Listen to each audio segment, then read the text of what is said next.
দূর থেকে দেখে আমার কাছে মনে হচ্ছে যেন আমি নিউজিল্যান্ডে চলে আসছি। আসলে নিউজিল্যান্ডে তো কখনো যাইনি, তাই আমার কাছে মনে হচ্ছে গরিবের নিউজিল্যান্ড। বন্ধুরা দেখো আজকে আমি কোথায় চলে আসছি, পুরা অ্যাডভেঞ্চারাস একটা জায়গা। এই জায়গাটা দেখো, আমার চোখ আটকে গেল হঠাৎ করেই, এত সুন্দর প্রকৃতি দেখে। এগুলা কি গাছ জানি না, এগুলো আমার কাছে মনে হচ্ছে আখ, কিন্তু আবার মনে হচ্ছে বাঁশ। আমি কাছে থেকে দেখাই, তোমরা বুঝতে পারো কিনা। তোমরা যদি বুঝতে পারো তবে কমেন্টস করে জানাবে এগুলা কি গাছ। আর আমি যেটা দেখানোর জন্য এখানে আসলাম মেইনলি, দেখো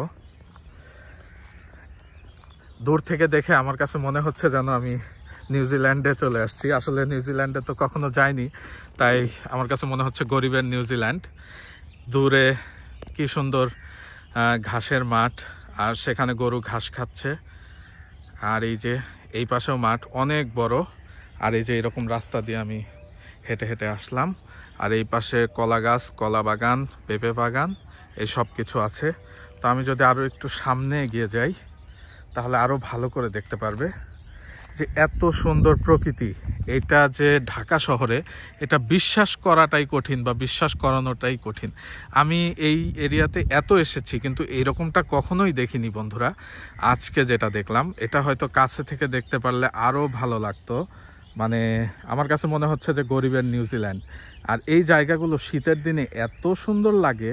দেখো গরুর পিঠের উপরে পাখি, যেটা আমরা গ্রামে দেখতে পারতাম, কিন্তু ঢাকায় বসেই আজকে গ্রামের একটা ফিল পেয়ে গেলাম বন্ধুরা। তো দেখো এই অবস্থা, এত সুন্দর প্রকৃতি ঢাকায় বসে, মানে সুবহান আল্লাহ, অস্থির একটা দৃশ্য দেখলাম আজকে। মানে আল্লাহ তো নিউজিল্যান্ডে যাওয়ার তৌফিক দেয়নি, কিন্তু মনে হচ্ছে যে গরিবের নিউজিল্যান্ডে চলে আসছি। আর দেখো এই যে এই পাশে এগুলো কি আসলে বুঝতে পারছি না। তোমরা যদি বুঝে থাকো তাহলে অবশ্যই কমেন্টস করবে। আর একটা কথা তোমাদেরকে সবসময় বলি, সেটা হচ্ছে যে তোমরা যদি আমার পেজে নতুন হয়ে থাকো কাইন্ডলি আমার পেজটা ফলো করে দিও। আর যারা অলরেডি ফলো করেছো তাদের জন্য অনেক অনেক ভালোবাসা। আর যারা ইউটিউবে আমার ভিডিও দেখছো কাইন্ডলি আমার চ্যানেলটি সাবস্ক্রাইব করে দিবে। আর যারা অলরেডি সাবস্ক্রাইব করেছো তাদের জন্যও ভালোবাসা। আর ভিডিওগুলো যদি তোমাদের ভালো লাগে অবশ্যই লাইক বাটনে ক্লিক করবে। এছাড়াও তোমাদের মতামত শেয়ার করবে ভিডিও সম্পর্কে, কারণ এই তোমাদের একটা লাইক, একটা কমেন্টস আমাকে নতুন নতুন ভিডিও তৈরি করতে অনুপ্রাণিত করে। এইটা আমার কাছে অনেক ভ্যালুয়েবল। সো তোমরা চেষ্টা করবে তোমাদের মতামত কমেন্টসে শেয়ার করার জন্য। আর দেখো এই যে দূরে এইখানে সবজির গাছ আছে। তো এইটা আসলে ওই দিক দিয়ে আসলে হয়তো আরও কাছে থেকে সুন্দরভাবে দেখাইতে পারতাম, কিন্তু আমি আজকে অন্য রাস্তা দিয়ে আসছি জন্য দেখাইতে পারতেছি না। আর দেখো দূরে মেট্রো রেল যাচ্ছে, একটু পরেই তোমরা দেখতে পাবে, আমি জুম করে দিয়েছি।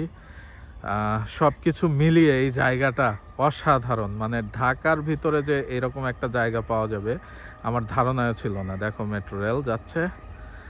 আর এই জায়গাটা হচ্ছে 18 নম্বর সেক্টরে। 18 নম্বর সেক্টর ব্রিজে নেমেই তোমরা হাতের বাম পাশে হাঁটা দিলেই এই জায়গাটা পেয়ে যাবে। তো দেখো কত সুন্দর দেখাচ্ছে। আমার কাছে মনে হচ্ছে যেন আমি ভুল করে নিউজিল্যান্ডেই চলে আসছি। জানি না, নিউজিল্যান্ড তো ভিডিওতে দেখেছি অনেক সুন্দর একটা দেশ, তো সেটা তো বাস্তবে দেখার ভাগ্য হয়নি এখনো। ইনশাআল্লাহ আল্লাহ যদি তৌফিক দান করে যাব।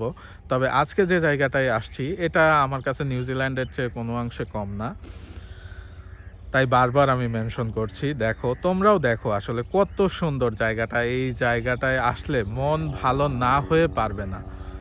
মানে যে দৃশ্যগুলো আমি দেখতেছি এগুলো আসলে গ্রাম ছাড়া কোনোভাবেই পসিবল না, কিন্তু আমি উত্তরাতে থেকেও এত সুন্দর দৃশ্যগুলো দেখতে পাচ্ছি।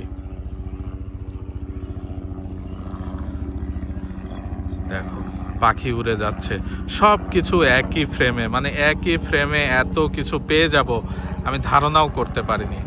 আবার দূরে হেলিকপ্টার যাচ্ছে, সেটাও পেয়ে গেলাম। এই যে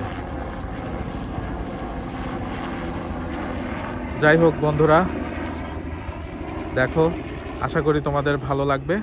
আর তোমরা এখানে আসতে চাইলে আসতে পারো। এটা হচ্ছে উত্তরা 18 নম্বর সেক্টরের পাশে। 18 নম্বর সেক্টর ব্রিজ থেকে নেমে হাতের বামে হাঁটা দিলেই তোমরা এই জায়গাটা পেয়ে যাবে। তো আশা করি ভিডিওটা তোমাদের অনেক অনেক ভালো লেগেছে। সবাই ভালো থাকবে। আল্লাহ হাফেজ।